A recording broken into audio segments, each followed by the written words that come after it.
I watched the Superman movie. Now, in the theater, I had mixed thoughts on it at first. I was like, this movie, it's fun so far. I'm going through it. It's a very enjoyable movie.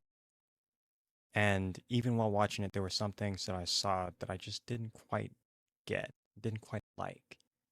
So, and this is a spoiler review. I'm going to be spoiling the movie. If you have not seen it, do not watch this. Do not listen to this. So, for starters, the movie starts off with a wall of text.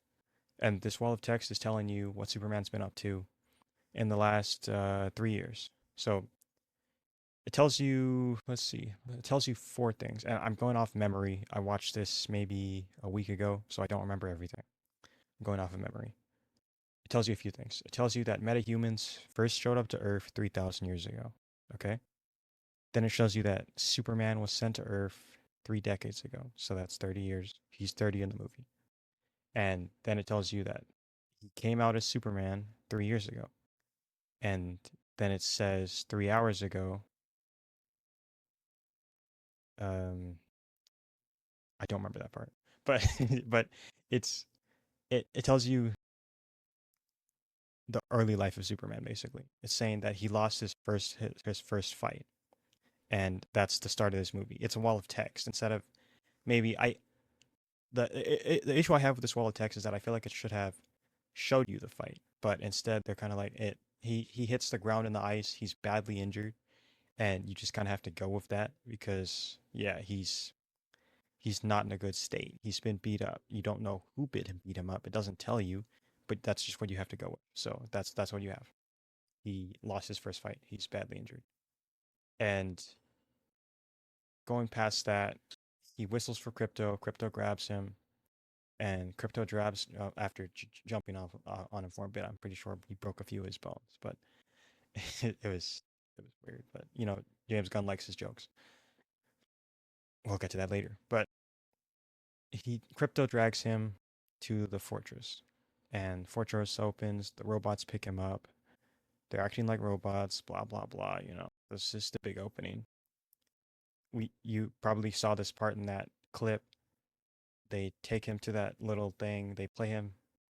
They play him the message from his parents. Just the first half of it. The latter half is corrupted, which is important to the story later, and another part of the movie that I have issues with. I have big issues with this. So the robots take him to that chair. They beam him with sunlight. You can hear his bones cracking back into place because he's healing, which I found was interesting, but I didn't get why the sun was burning him. Like maybe his bones getting put back together hurts, but it seemed like the sun itself was burning him. The sound came after the sun hit him, but he was getting it felt like he was getting looked like he was getting hurt from the sunlight, which is very weird, but it's just there. So he flies back to Metropolis, and Lex had that engineer lady looking out for the fortress. So she sees it. She's flying towards it just as Superman leaves, and it descends back into the ground, like it sinks into the ground beneath the snow. And Lex tells her to go back. So Superman returns to Metropolis, and he fights the person who beat him, basically.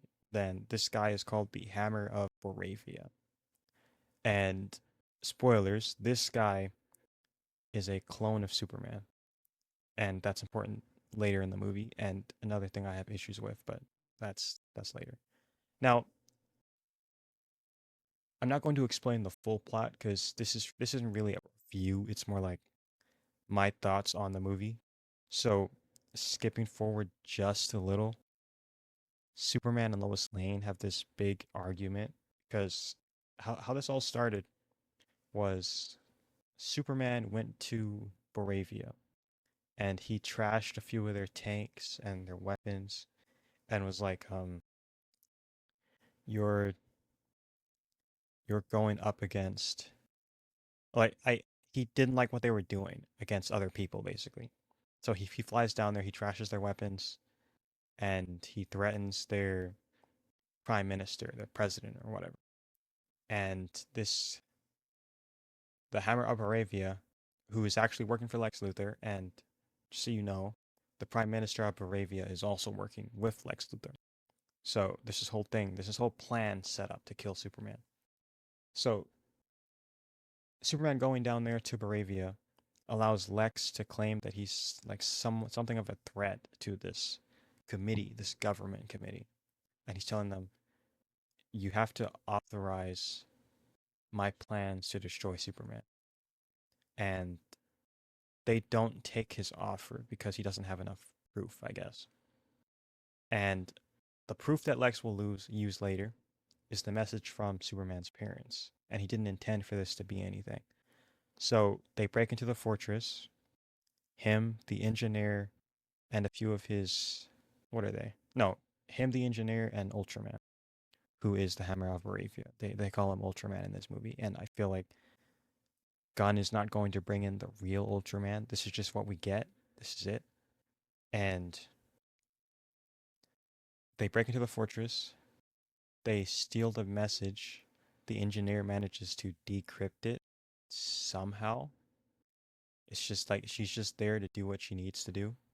She decrypts it, and Lex broadcasts it to the public. Now, keep this in mind. They did not alter the message. That's very important to the story. They did not alter the message. It's not altered in any way. But in the message, Superman's parents tell him that he needs to conquer the Earth. Take as many wives as he wants, kill those who oppose him. That's why they sent him to Earth.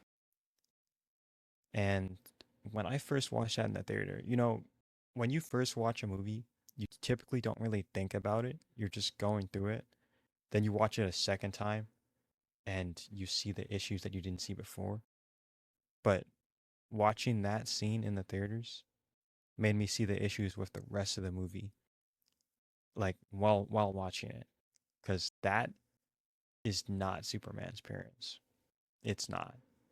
You turn them both into General Zod, basically. And I know that there are a bunch of fan theories saying, oh, maybe this is Brainiac just pretending to be like maybe Brainiac tampered with the message, but we don't know that right now. So right now at this moment, it's just a very big issue with the plot.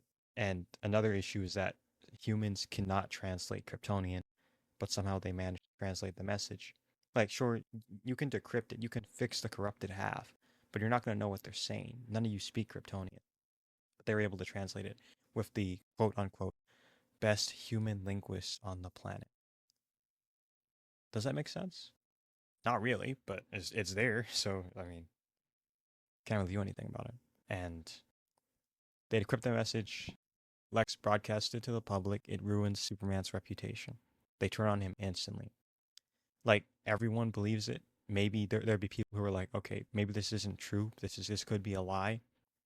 Superman himself probably believe it's a lie. Like, he sees that Lex says it's real, and he takes that at face value for some reason. Like, Superman believes Lex Luthor, and that's just that. His reputation is ruined. So he has a talk with Lois. I'm not going to talk about that kaiju battle, though that was silly. I don't think that's important. It's just. But he has to talk with Lois. He turns himself into the government because he's like, okay, they see me as a threat now. I don't want to be seen as a threat. I'm going to turn myself in. And government, who now believes Lex Luthor, they turn him over to Lex Luthor, and Lex Luthor traps him in a pocket dimension. And this is when the movie really starts to derail. Like, really, really starts to derail. Trapped in the pocket dimension, and it just gets silly. This is another issue I had. This version of Superman reacts to kryptonite very differently. And to explain that, I kind of have to explain what I mean by that. So, other Supermen, kryptonite harms them. It does. It knocks them out. It saps their strength. It makes them weak.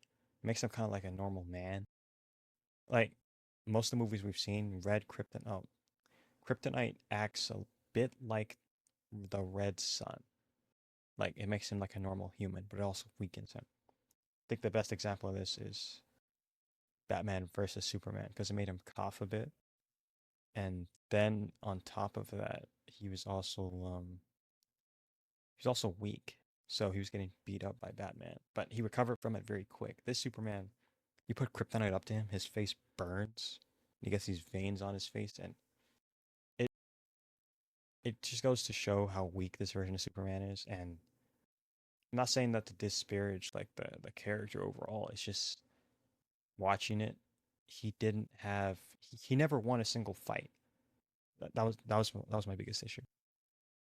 Like that's the real reason I'm making this entire thing. He never won a single fight. He didn't beat Ultraman. Ultraman just died because he kind of knocked him to a black hole at the end using a bus, which was silly, but okay. And the only fight Superman really won is against Lex Luthor's soldiers, and those are just humans in armor. So he won that fight. I'm pretty sure he killed them. Like it showed them moving around at the end, but he used his heat vision on a bunch of humans in armor, then flung them to the ground. I don't know how those people are surviving. And it just goes on from there. I mean, and I guess I'll skip all the way to the end because I don't really want to talk about this movie anymore. I mean, when I was watching it, I was like, okay, this is a decent 6 out of 10. But when I went back, I just said this is a 3 out of 10. Like you're making the first Superman movie where Superman is the title. You have Superman Returns, Superman the movie, Batman versus Superman. That's kind of a Superman movie. You have Man of Steel, and all of that. You have all of that. This movie is just called Superman. And at no point during the movie did I feel like this is a Superman movie. I didn't get that excitement. And I'm not some Snyder fanboy or Reeves apolog or like Reeves fanboy or any of that. It's just I'm willing to try new things if they're good. This was not good. And you get to the end. I'm not going to explain the full thing. I don't feel like I have to because this is not really a review. I'm just rambling about the movie at this point. But you get to the very end, and the message is really okay, Superman has accepted that his parents were evil, but he doesn't have to be what his parents wanted him to be. And the very last scene is him looking up, and he asked his robots to play him the message of his parents. And it just shows a bunch of images of his Earth parents. And I liked that, but I did like it. I just don't feel like it was deserved because they went through the whole movie and you never really resolved the issues with his Kryptonian parents because they weren't supposed to be like that. But I guess if you want to do something new, this is a new universe. You can say it's a different universe. Maybe they're like that on this Earth. I don't have any issues with that.